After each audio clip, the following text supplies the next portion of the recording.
C'est vrai que c'est un des faits marquants de l'année, la réception de Mohamed Ben Salman à la Maison-Blanche. Ça confirme quand même la stature du prince héritier saoudien. Elle est très loin, l'affaire Khashoggi. 7 ans après l'assassinat en octobre 2018 du journaliste, on a l'impression que ça n'existe plus. C'est une toute nouvelle période qui s'est ouverte dans les relations entre l'Arabie saoudite et les États-Unis.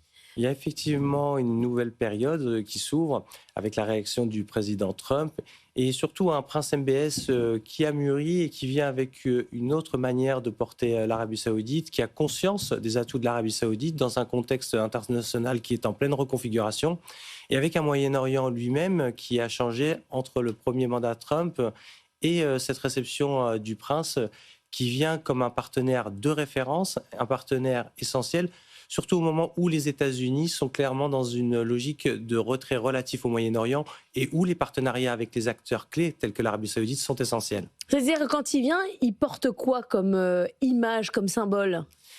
Il apporte surtout cette idée que l'Arabie saoudite est un État puissant, un État fort, un État qui est en pleine modernisation et qui vient surtout avec des moyens financiers importants au moment où la politique étrangère de Donald Trump est clairement focalisée sur la dimension économique et sur les retombées pour les États-Unis.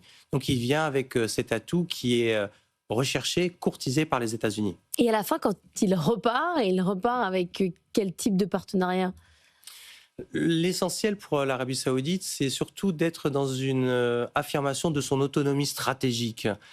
Pour l'Arabie saoudite, il y a cette idée qu'ils sont un partenaire, que ce partenariat signifie oui, d'être aux côtés des États-Unis, mais pas à n'importe quel prix, et surtout pas d'être dans une logique d'alignement systématique. On est dans cette idée que l'autonomie saoudienne est un objectif en soi qui s'intègre à Vision 2030 avec une autonomie en termes énergétiques, mais aussi une capacité à pouvoir jouer un rôle au Moyen-Orient et ne plus être simplement un État pivot, mais un architecte de la reconfiguration au Moyen-Orient.